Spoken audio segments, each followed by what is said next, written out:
Tanto é que o Simples é tratado pela reforma tributária de uma forma Apócrifa. muito ruim, porque eles só foram mantidos porque há uma regra constitucional dizendo que, nos termos de lei complementar, as empresas que tenham essas características, de pequenas e médias empresas, que elas terão que obedecer a um critério específico de legislação, de tributação, que seja criado especificamente para elas. É uma norma constitucional. Não se pode mudar isso através nem através da emenda constitucional 132, jamais se cogitou disso. A Zona Franca de Manaus é cláusula pétrea, não poderia modificar. Então, eles tiveram que engolir esses benefícios fiscais. Esses se mantiveram, mas a ideia do CECIF, que foi a instituição que criou essa reforma tributária, era de que não houvesse nenhum incentivo fiscal. Nenhum. E a primeira pergunta que vinha era exatamente essa: como é que ficam esses estados que se utilizam da tributação para se tornarem atrativos a novos investimentos? Porque esses estados dependem disso, né? E sem a possibilidade de você criar incentivos fiscais, isenções, reduções de base de cálculo, créditos presumidos, como você se referiu, sem esse instrumento, esses estados não conseguiriam se tornar atrativos, né? É a chamada guerra fiscal, que todos nós conhecemos. Como, por exemplo, alguns estados foram se vocacionando para determinadas coisas, como, por exemplo, Espírito Santo, importação; Isso. Santa Catarina, importação; Centro-Oeste, central distribuição; Extrema, central distribuição; Pernambuco, central distribuição, produção e importação. Então, esses estados dependem e têm um volume de importação e de central distribuição já estabelecida. Exato. Então, Agora, por que essas empresas se estabeleceram nesses territórios? Porque havia um incentivo fiscal ali. Porque, do contrário, queira ou não, o fato é que a região sudeste é que aglutina todas as necessidades de infraestrutura necessárias ao exercício de qualquer atividade. É São Paulo, Rio ou Minas Gerais. Tem o sul também, em relação a algumas atividades, Centro-Oeste na agricultura, e o próprio Nordeste e Amazonas, onde existe uma necessidade maior de atração de investimentos, mas há também atrativos relacionados à adaptação muito melhor da exploração de determinadas atividades. Mas o fato é que esses estados que têm um nível de competição menor se comparado com esses estados mais poderosos, eles perdem um atrativo que vai ser gerador de problema. Como é que se contorna isso? Através de criação de fundos, que esses fundos vão ser distribuídos para esses estados por um período longo de tempo, uma como é que chama? Uma extensão de tempo maior para que essa modificação efetivamente ocorra, entendeu? Mas certamente vai ser um problema. E toda aquela ideia inicial de que não haveria concessão de benefícios fiscais ou tratamentos mais benéficos a um contribuinte em detrimento de outro, isso foi para o espaço, né? Porque na PEC 45, quando ela foi aprovada na Câmara dos Deputados, vieram ali regimes diferenciados que permitem a redução de alíquotas de base de cálculo em relação a uma série de atividades, de isenções, alíquota zero, inclusive. A cesta básica se manteve, quando lá atrás, até a cesta básica queriam que fosse eliminada. Houve uma série de reduções de 30%, 60%, 100%. Restaurantes, por exemplo, estão contando com isso. Isso são os regimes diferenciados. O regime específico atingiu os restaurantes. Atingiu restaurantes, atingiu bares. Imagina o bar. O bar é o templo da bebida alcoólica, que é tributada pelo imposto seletivo, ou seja, como uma demonstração, porque a bebida é uma demonstração de externalidade negativa em relação à saúde, ela está lá elencada entre os produtos que serão tributados pelo imposto seletivo. E, no entanto, os estabelecimentos que se dedicam ao comércio desse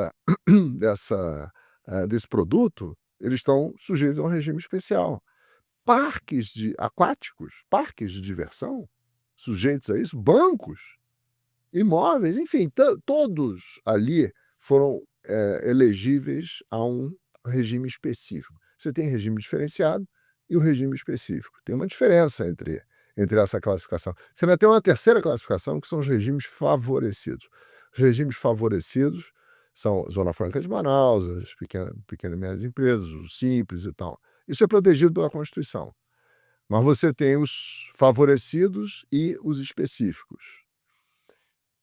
Qual é a diferença entre regime diferenciado, favorecido, específico? Parecem todos sinônimos, né? Mas adotaram ali essas denominações que não querem dizer muito, mas se você for ver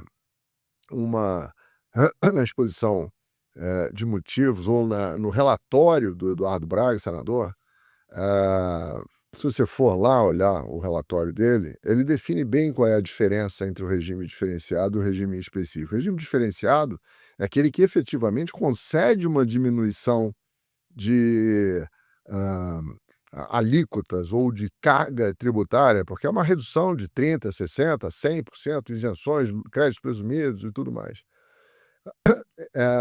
Ali há uma diminuição da carga tributária. O regime específico não. Em tese, ele seria simplesmente, não se diminuiria a carga tributária alguma em relação aos demais contribuintes, simplesmente a forma de tributação é que seguiria um regime específico, atendendo aquelas, por exemplo, o Sistema Financeiro Nacional criou-se um regime que, em tese,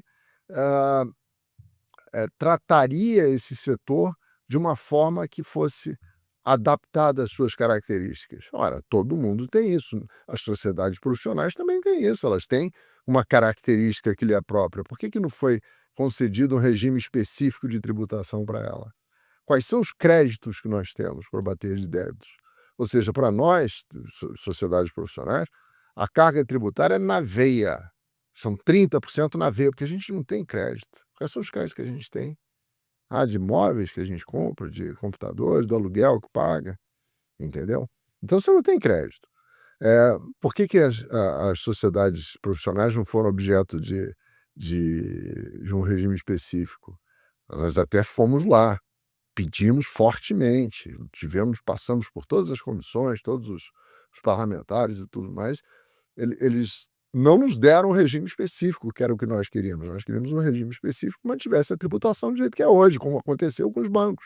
Os bancos mantiveram a mesma forma de tributação que eles têm no sistema atual, no sistema com os tributos antigos. Nós queríamos que a tributação na tributação do consumo fosse tributação fixa, como é hoje.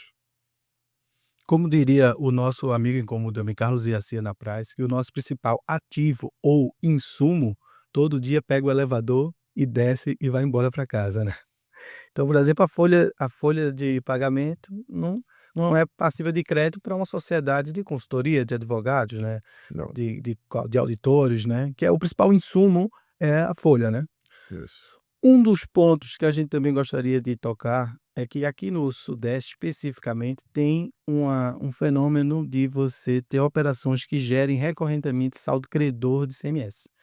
Do estado que isso é mais, digamos que regulado, isso facilmente, é São Paulo com o estatuto e o sistema do ICREDAC, que é um sistema complexo, muito complexo, mas que se chega-se num valor de se restituir saldo credor, né?